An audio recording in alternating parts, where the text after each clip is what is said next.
Du chemin. Il dit démissionner pour protéger sa famille. Le maire du Havre a rendu son écharpe hier soir. Luc Lemonnier est pris dans la tourmente depuis la diffusion de photos de lui, nu.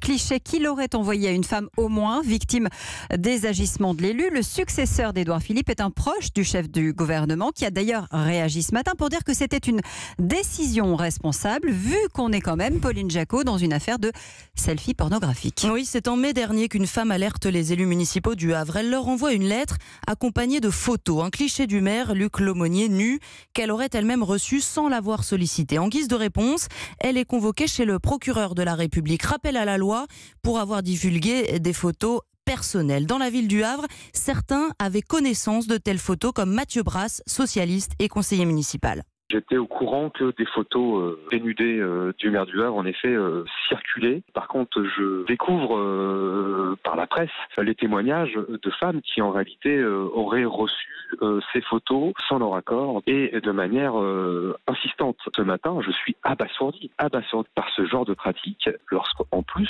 on est personnage public et on est maire d'une ville de 200 000 habitants. De son côté, le maire dément et parle d'échanges entre adultes consentants. Mais dites-moi, Pauline, est-ce que le Premier ministre, lui, avait eu vent de cette affaire ? Alors c'est évidemment l'une des questions qui se pose. Ce qui est sûr, c'est que ce maire, Luc Lemonnier, est un proche d'Édouard Philippe. Il l'a choisi en 2014 pour être son directeur de campagne au municipal. C'était son premier adjoint. Et par ailleurs, nous savons que le Premier ministre est allé hier matin au Havre, en toute discrétion bien sûr, qu'il a rencontré Luc Lemonnier et qu'en fin de journée, le maire donnait finalement sa démission. Merci Pauline Jacot pour ces précisions.